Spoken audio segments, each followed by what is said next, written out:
I was trying to learn how to play Mindustry a few days ago, but I couldn't find any decent videos on the most recent update. So I decided to make my own after playing it for about a week. So I'm not an expert, but I think I'll do a good job explaining why I do things the way that I do. So let's get started. The first thing, just to note, is that in this game mode, there are these item source blocks. They provide endless resources, but they're not available in the actual game. So it just helps me show what I'm doing and why. So the first block that we should talk about is this thing called a junction. And junctions are really useful because they let you do this.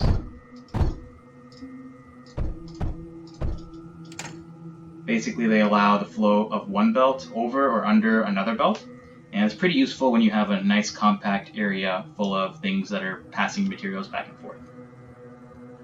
And the next block is called a router. And what routers do is they will let you do something like this. Let's make this titanium, and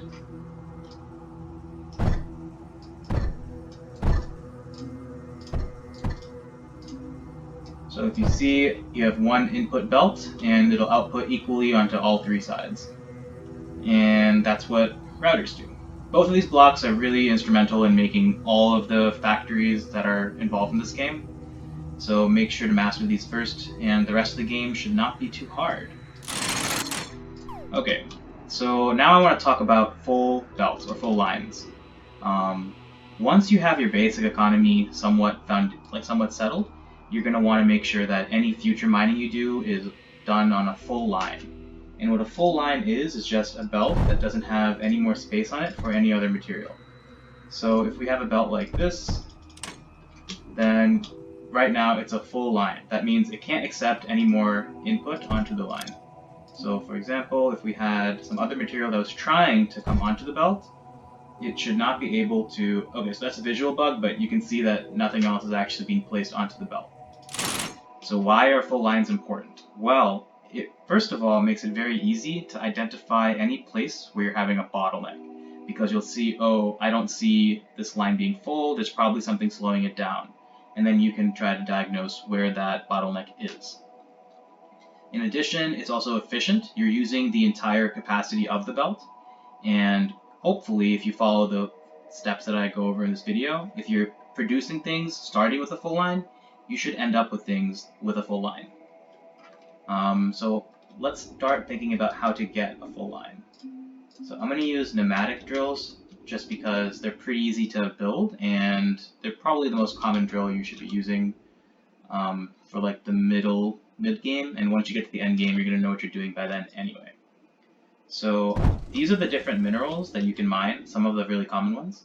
There's copper, there's lead, there's coal, titanium, thorium, and sand. So for sand, you actually need 7 pneumatic drills to get to a full belt.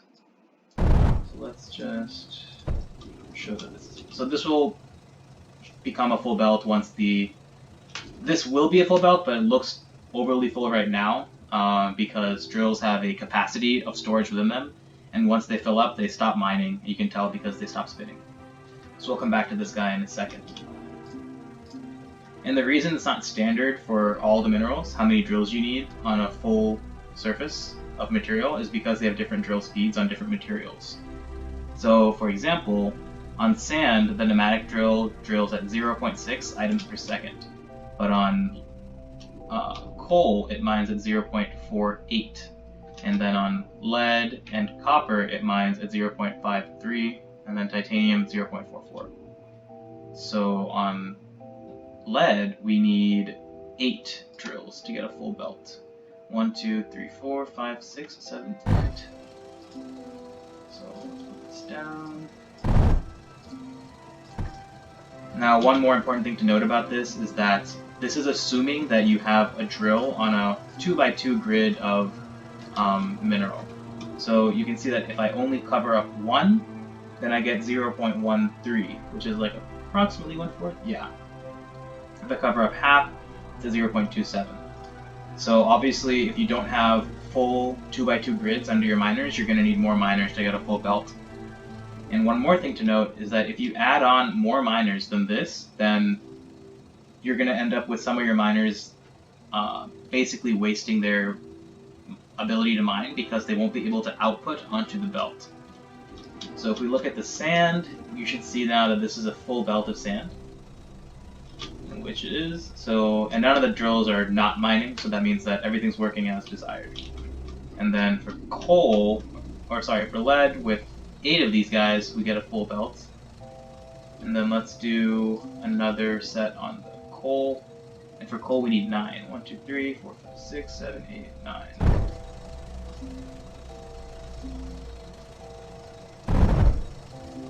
And this will end up being a full line as well. Let's just wait for a second for it to stabilize, and yeah, now it's pretty much going to be a full line forever on, and we shouldn't really see any of these drills stopping to spin, and if they do, it'll probably just be for like a small amount of time. And then for titanium, you need 10. I can do that too, sure. So, 10.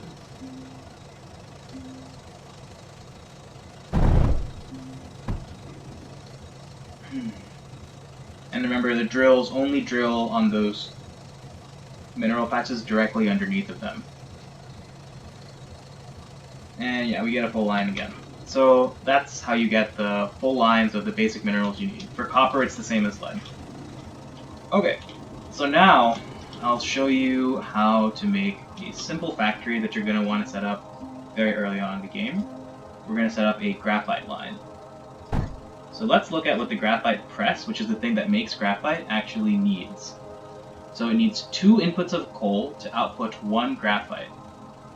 And it takes 1.5 seconds for this to happen. So let's go back and set up our 2 inputs of coal for this line. So the way that I like to do the 2 inputs of coal is as follows.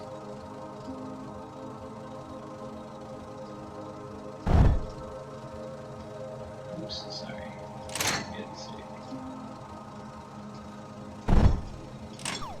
So let's put our coal right here, and we're going to output over here.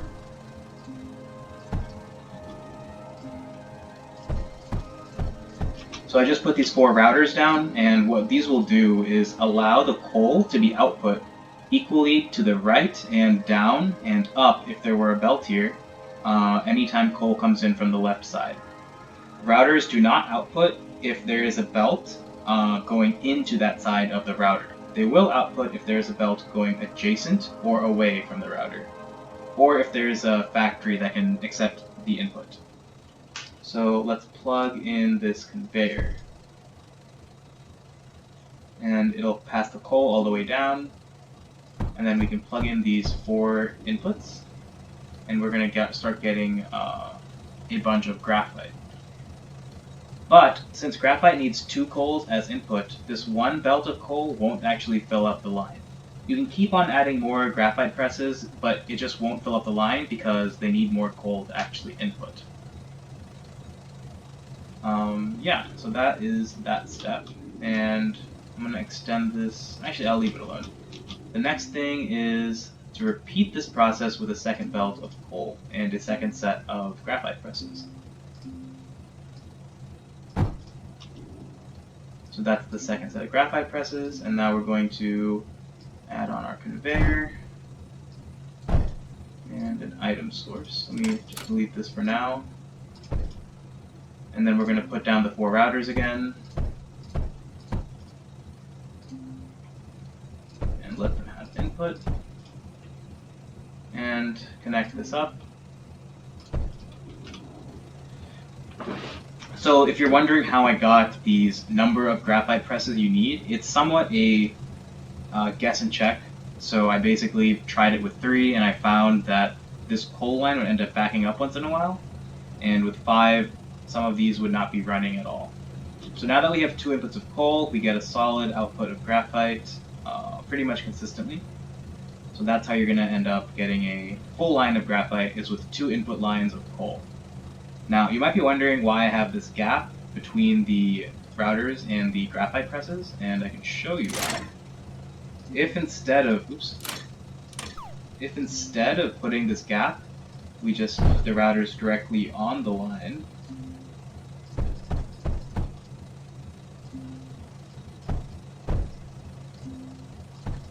what's going to happen is this machine, this graphite press, will start making some graphite, but there's a chance it can output into this belt right here or into this router.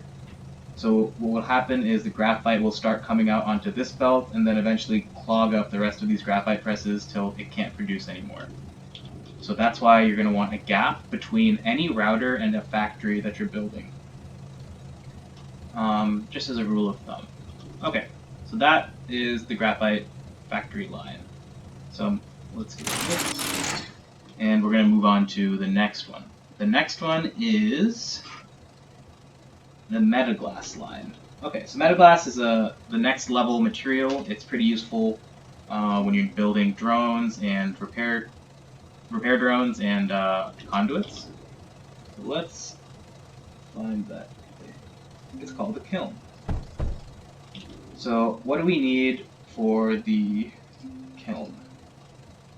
We need one input of lead and one input of sand to output one metaglass. Okay. So let's figure this out. We're going to start with the... Let's get sand and let's get lead.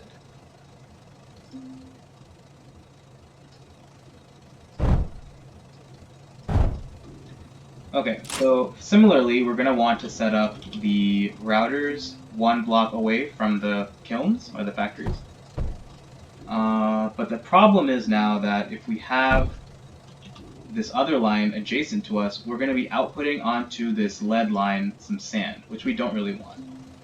And we want the metaglass to come back this way as the actual final output. So how do we stop this from happening? Well, one good thing about junctions, as you remember, is they only allow things to flow in one direction. They won't allow something like this lead to end up going to the right side.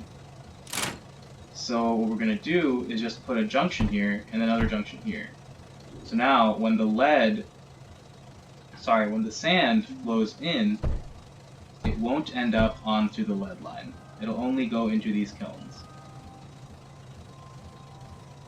Perfect. Now we're going to want to get this lead into these kilns as well. What we can do is put this lead like over here next to the kilns, but you can still do it just like this if we just use junctions and routers cleverly. So we're going to put two junctions over here and basically mirror the build above, or the build below, onto the build above, like this. So what should happen is we'll enter this router and only be able to be passed down, not up because there's nothing here. And if we get passed down, we can't go right because this is a junction. We can also pass right, but we can't go down from this junction because junctions only allow transfer in the direction of input. So if I put this guy here and this guy here, we're going to end up with a pure line of lead, another pure line of lead, and sand and sand. Okay, so now let's power this guy up. Kilns require power to function, and I'm not going to go into power right now, but you can make it in a variety of ways.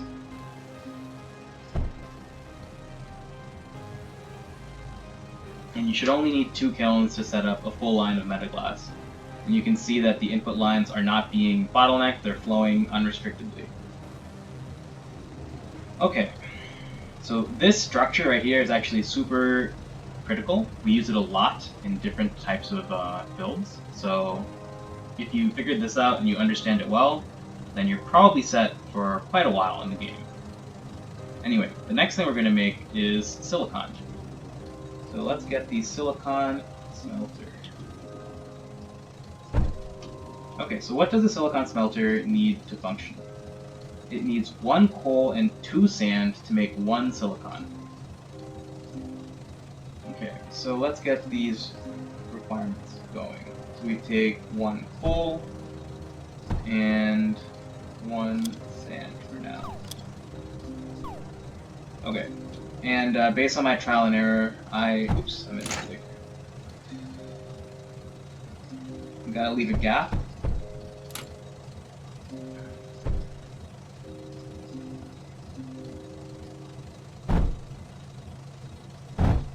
So we're going to copy the same pattern of alternating routers and junctions over here. So let's do it.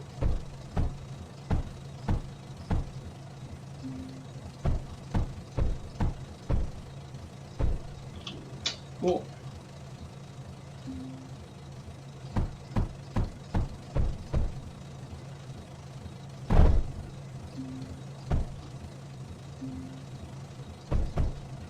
So if I did this correctly, we should observe that only coal on the left belt and only sand shows up on the right belt, which it will, right? Yes, perfect. So now this also requires power, so let's give it some power. And we should see, what should we see, a whole belt? No, we're not going to see a whole belt, we're actually going to see about 1/2 of a belt. And you might be wondering why. Well, the reason is that we need 2 inputs of sand for every 1 input of coal. So if we want to make this output belt a full belt, we need to add 1 more coal input. I'm sorry, 1 more sand input. So let's set this to sand and plug it in. And you might be wondering, oh, how does this work? Like, you have this sand coming from the left and the right. Well, routers and junctions don't actually have a single direction they can pass things. So a router, if it gets input from this side, can output to anything that takes output. So that means it will pass sand to the left, and this junction, again, follows the same rule. If I get input from this side, output it in the same direction. So this is what allows the full belt to be the full belt of silicon to be put out. You could also use a titanium conveyor, which I believe is at least twice as fast, and that would allow the sand to be inputted twice as fast, so you'll have double the amount of sand as coal, which will end up with a full belt of silicon. Okay, so this is probably pretty complicated. If you can figure this out and understand it, then you're well on your way to learning everything else yourself. And let's talk about pyrrhotite. So pyrrhotite, where is this thing? Pyrrhotite, awesome. We need 6 pyrrhotite mixers. So what does pyrrhotite take to be made? It takes 1 coal, 2 lead, and 2 sand. So what we're going to do is similar to what we've done before, but slightly modified. Okay, so let's get some.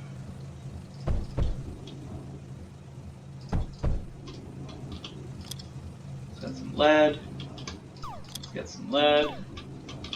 And let's do one of these things, and one of these things, and one of these things, and one of these things. Okay, now once again we're going to do this mix-up of junctions and routers. And now routers.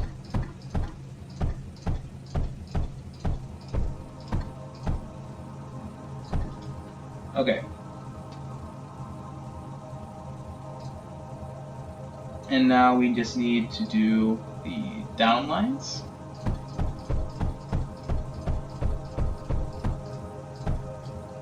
And you can see that everything is as it should be. We have individual lines of lead and sand. And now we're going to do an output line. And I void. But we're also going to need to do a input line on this right side as well. And that's going to be for our coal. So, oops, I hope you can see where I'm going with this. So we're going to space some routers to divert the flow.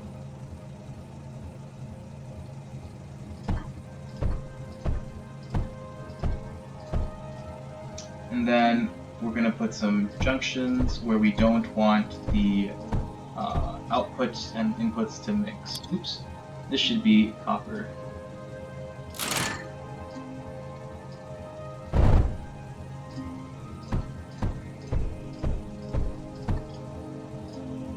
So now we can get Oops. Now we can get all 3 of the inputs into our mixers. We just have to power them again. Let's put this guy here. So now all of these are completely powered, and we're going to start getting a full line of pyrite. Let me extend this a bit so we can see.